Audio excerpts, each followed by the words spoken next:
سیدنا مولا علی شیر خدا کے لیے یہ بات کہی تھی کہ تیری خاک میں ہے اگر شرر، تو خیال فقر و غنا نہ کر کہ جہان میں نام شہید پر ہے مدار قوت ہے۔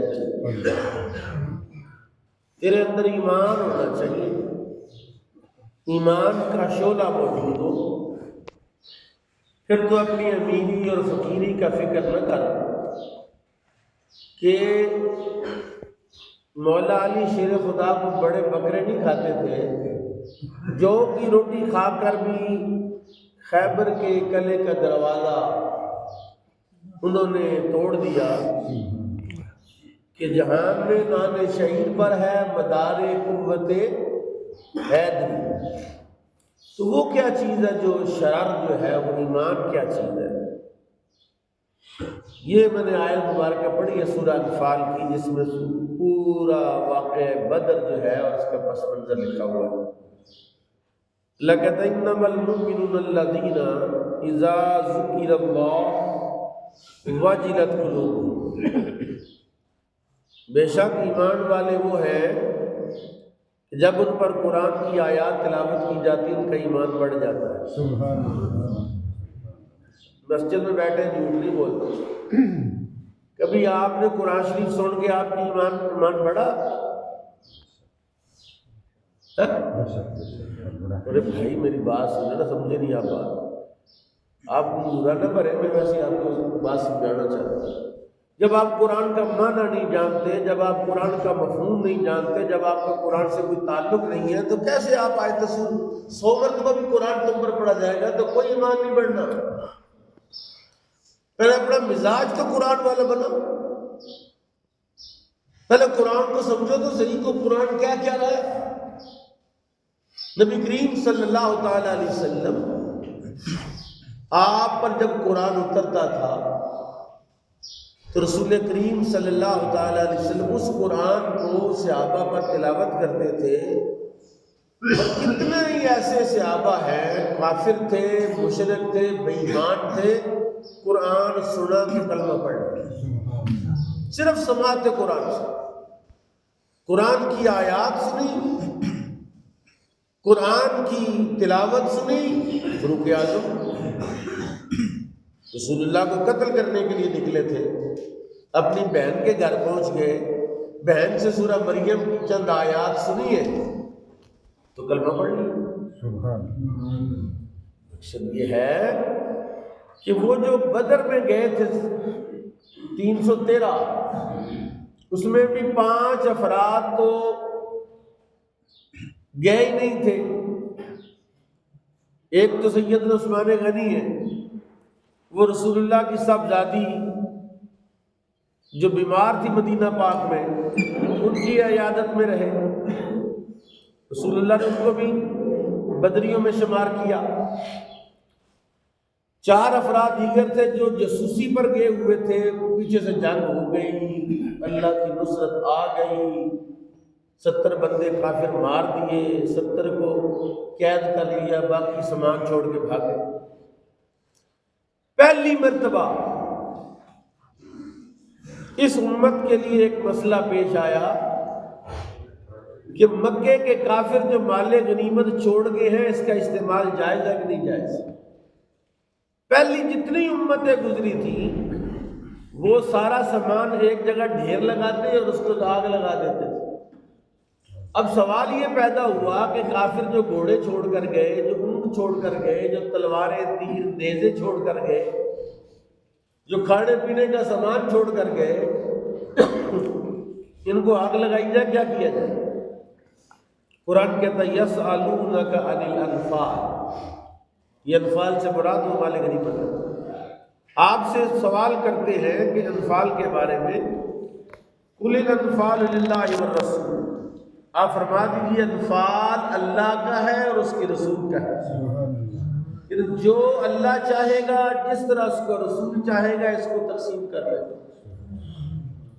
چنانچہ میرے قریب آقا نے اس کا جو اللہ کہتا ہے وَاعْلَمُوا أَنَّمَا غَنِمْتُم مِّن شَيْءٍ فَأَنَّا لِلَّهِ خُمُسَهُ وَلِلرَّسُولِ وَلِذِي الْقُرْبَى، اس نے کہا خمس نکالا اور جو حصہ پورے مال غنیمت کا خمس نکال کے باقی مجاہدین میں تقسیم کر دیا۔ اب غزوہ بدر کا پس منظر کیا ہے؟ اللہ کہتا ہے کما اخرجک ربک من بیتک بالحق، جیسے اللہ نے تمہیں اپنے گھر سے نکالا حق کے ساتھ۔ مسئلہ یہ تھا کہ جب یہ ہجرت کر کے مسلمان 2-2.5 سال کا دور گزر گیا ہے، مدینے آ گئے، مکے والے بدماش مدینے میں بھی مسلمانوں کو چین سے نہیں بیٹھنے دیتے تھے، جتھا بنا کے آتے، ان کے اونٹ لے جاتے، ان کے گھوڑے بکریاں لے جاتے، ان کا سامان لوٹ کے لے جاتے، کوئی مسلمان قابو آتا اس کو قتل کر دیتے۔ اب یہ 1-2 واقعہ ہو تو چلو قابل برداشت ہے، پورا 2.5 سال یہ شرارت چلتی رہی۔ نبی کریم صلی اللہ علیہ وسلم کو خبر ملی کہ ابو سفیان ایک تجارتی قافلہ شام سے لے کر آ رہا ہے، جس میں ہر مکے کے بندے نے انویسٹمنٹ کی تھی، اور وہ گزر رہا ہے مدینہ پاک کے قریب سے جو ساحلی پٹی ہے۔ ان کو پہلی مرتبہ مکے والوں کو یہ بتانے کے لیے کہ تم جو مدینے والوں سے پنگا لیتے ہو، مدینہ جغرافیائی اعتبار سے اس کا حدود اربع ایسا ہے کہ اگر مدینے والے چاہیں تو تم کھانا کھا سکتے ہو، مدینے والے چاہیں تو تم کھانا ہی نہیں کھا سکتے۔ وہ جو تجارتی شاہراہ ہے وہ مدینہ پاک کے پاس سے گزرتی، وہ بند کر دیں گے تو تجارت بند ہو جائے گی۔ بالکل بلا تشبیہ جو مدینہ پاک کا حدود اربع تھا اس وقت، جو جغرافیائی محل وقوع تھا مدینہ شریف کا، پاکستانیوں غور سے سنو میری بات، بالکل اسی طرح ہو بہو پاکستان کا محل وقوع بھی وہی ہے جو مدینے کا محل وقوع تھا۔ پاکستان اگر چاہے تو مشرق کو کھانے دے، مغرب کو کاٹ کے رکھ دے۔ پاکستان جب چاہے دنیا کے 2 حصے کر سکتا ہے، لیکن یہ بدماش ادھر بھی نہیں آتے، ادھر یاریاں لگائیں گے اور کہتے تم مفتی لے جاؤ۔ رسول اللہ نے پہلی مرتبہ اس بات کو محسوس کیا کہ تجارتی شاہراہ کو کاٹو۔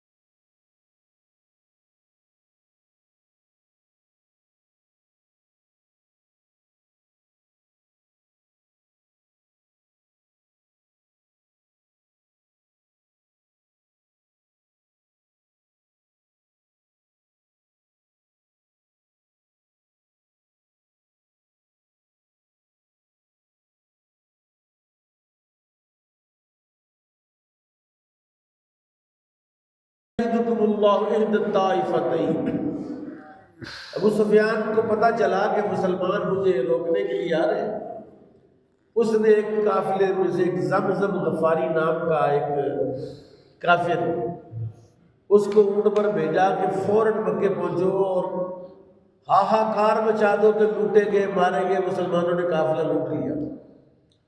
زمزم غفاری جب مکے پہنچا، اپنے اونٹ کا کجاوا الٹا ورنہ اٹھا دیا، اونٹ کی ناک کاٹ دی اور اس کو زخمی کے کوہان کو زخمی کیا، اپنی قمیض جگہ جگہ سے پھاڑ دی اور کہتا المدد المدد المدد، بچاؤ بچاؤ بچاؤ، مسلمانوں نے تمہارا قافلہ لوٹ۔ رسول اللہ کی پھوپھی جان حضرت سیدہ صفیہ بن عبد المطلب، انہوں نے 2 دن پہلے خواب دیکھا کہ کوئی بندہ کعبے کی چھت پر چڑھ کر آواز دے رہا ہے کافروں چلو دوڑو اپنی قتل گاہوں کی طرف بھاگو، دوڑو دوڑو نکلو نکلو۔ انہوں نے یہ خواب اپنے بھائی جان حضرت عباس کو بتایا کہ بھائی جان میں نے خواب دیکھا ہے کہ اس طرح کر کے کوئی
بھی اللہ اکبر کر کے گولی چلاتے تو ٹینک تباہ ہوتا تو ہمیں یقین ہوتا کہ بھی ہمارا اللہ ہمارے ساتھ۔ اللہ نے وعدہ کیا قرآن میں کہ میں تمہارے ساتھ ہوں۔ اب آگے کیا ہوا؟ اذ یوحی ربک الی الملائکۃ انی معکم، جب تیرے رب نے وحی کی فرشتوں کو میں تمہارے ساتھ ہوں۔ فرشتوں کو اللہ کہہ رہا ہے میں تمہارے، رسول اللہ مومنوں کو کون کہہ رہا ہے میں اللہ تمہارے ساتھ ہے؟ نبی پاک۔ ہم نے تو اللہ کو نہیں دیکھا ہوا نا کہ اللہ تعالیٰ ہمیں کوئی ٹیلی فون کرے یا ہمیں کوئی آواز دے کہ میں ہمیں تو رسول اللہ نے بتایا ہے کہ اللہ تمہارے ساتھ ہے۔ اللہ کہتا ہے فَثَبِّتُ الَّذِينَ آمَنُوا، اور میرے فرشتوں ان ایمان والوں کو ذرا قائم کرنا، میں تمہارے ساتھ ہوں۔ یعنی مومن بیچارے اتنی بڑا رش دیکھ کر کافروں کا ڈر نہ، ان کو ذرا ٹھہراؤ۔ پھر کیا ہوا؟ اللہ تعالیٰ نے وہ نصرت اور مدد فرمائی ایمان والوں کی بدر میں کہ ایسا جھکڑ چلا، رسول پاک نے نا ایسے مٹی پکڑی ریت، اور آپ نے پڑھی یاسین یاسین والقرآن الحکیم انک لمن المرسلین علی صراط مستقیم تنزیل العزیز الرحیم۔ ہمیں یاد ہونی چاہیے سب کو۔ حضور نے سورہ یاسین پڑھ کے نا پھونک مار کے تو ایسے پھینکی نا وہ ریت، ہر کافر کی آنکھ میں پڑی۔ اللہ نے فرمایا وما رمیت اذ رمیت ولکن اللہ رما، سونیا جب تو نے یہ پھینکی ہے تو تو نے نہیں پھینکی، وہ تو میں نے پھینکی۔ یعنی صرف ریت سے سارا کام تمام ہو گیا ان کا۔ وہ کہہ رہے تھے کہ ہماری آنکھوں میں ریت کہاں سے پڑ گئی، نہ نہری چلی ہے، نہ طوفان چلا ہے، نہ جھکڑ چلا ہے، اور ایسے جناب رسول پاک نے ریت پھینکی۔ ادھر سے جب وہ فرشتوں کی جماعت آتی تھی نا تو وہ اڑتے ہوئے جب ادھر کو جاتی تھا ایسے، جب ادھر کو جاتے وہ شدائی ہو گئے کہ یار یہ جو ایسی ایک چیز آتی ہے وہ کیا شے ہے، اور مومنوں کو تکاری لگتا اور ہمیں جو ہے اس کی ہوا سے بندے گر جاتے، ان کے بندے گر جاتے۔ تو وہ روب تھا اللہ نے کافروں پر ڈالا، 70 بندے ان کے پکڑے، 70 رسول پاک نے جس دن جنگ ہونی تھی نا، یہ بڑی مزیدار بات ہے اور عام طور پر بعض لوگ اس کو مانتے نہیں۔ حضور نے جب صبح جنگ ہونی تھی، شام کو رسول پاک نے پورے میدان بدر کا چکر لگایا۔ آپ کے پاس چھڑی مبارک تھی، آپ نے فرمایا یہاں ابو جہل مرے گا، یہاں عتبہ مرے گا، یہاں شیبہ مرے گا، یہاں فلاں مرے گا، نشان لگا دیا۔ اب صحابہ دیکھ رہے ہیں کہ رسول پاک ان کے مرنے کی خبریں دے رہے ہیں۔ ایک صحابی نے کہا میں نے نشانی رکھ لی۔ جب جنگ ختم ہوئی تو جہاں جہاں رسول اللہ نے نشان لگائے تھے وہیں وہیں وہ کافر مرے پڑے تھے۔ سبحان اللہ۔ ابو جہل کو 2 بچوں نے مارا تھا۔ ابو جہل نے نا حضرت عبداللہ ابن مسعود ایک صحابی ہیں جو چھوٹے قد کے تھے، نبی پاک کے خادم تھے، آخری عمر تک رسول اللہ کے ساتھ تھے۔ ابو جہل ایک دفعہ ان کے تھپڑ مارا، ان کا کان چر گیا۔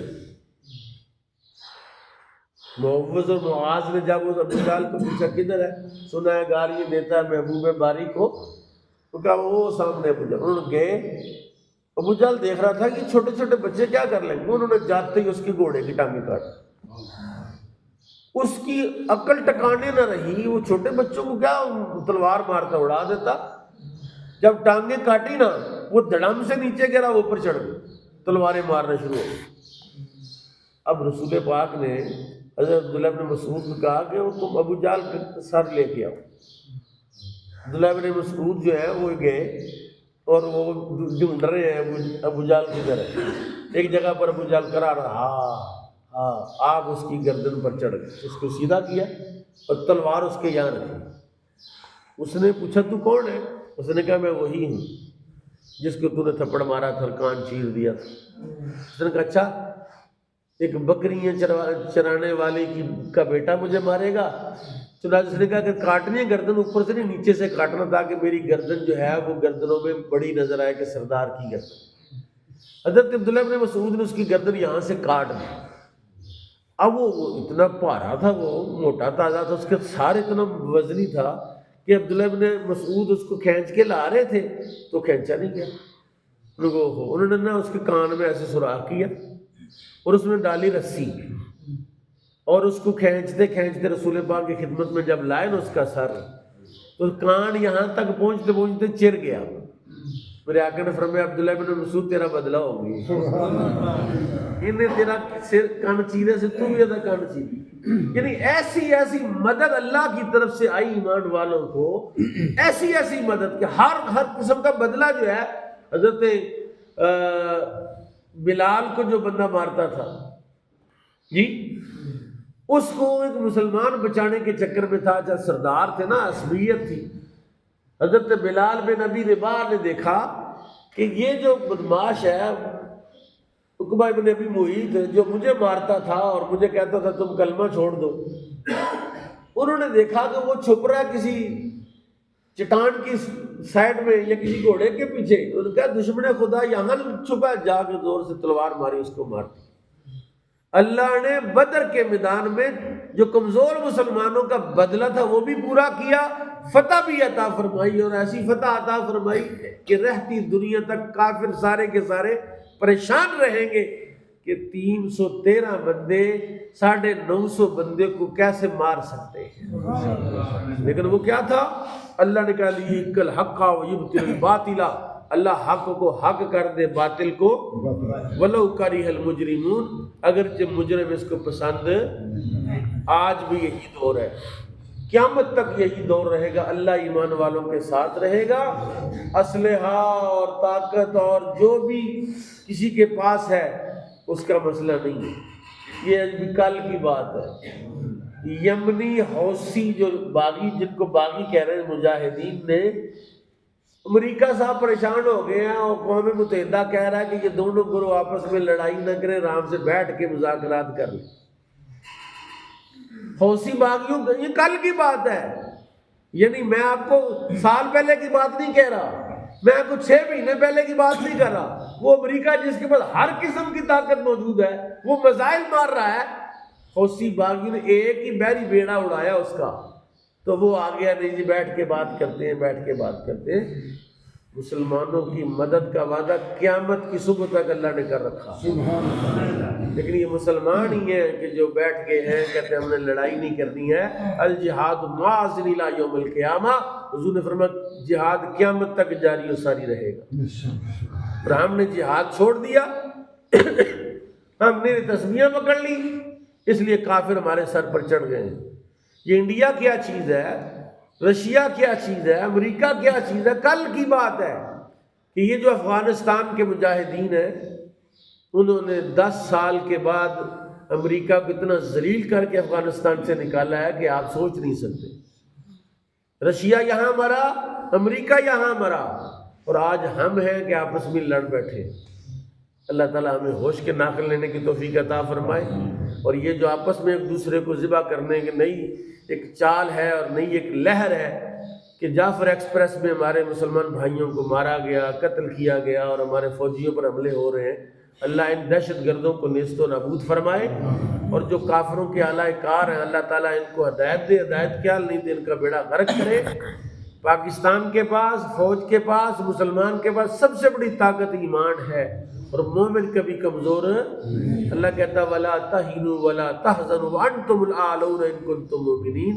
نہ غم کرو نہ پریشان ہو، تم ہی بلند ہوگے اگر تم مومن ہو. بس مومن بننا تمہارے لیے ضروری ہے، باقی پریشان ہونے کی ضرورت نہیں ہے. کبھی بھی مومن لا تقنطوا من رحمت اللہ، جو بھی حالات ہو جائیں ہم اللہ کی رحمت سے مایوس، کیونکہ ہم تو 313 ہوتے تو پھر بھی کامیابی مل جاتی ہے. ابھی تو ہم 25 کروڑ ہیں، کامیابی کیسے نہیں ملے گی؟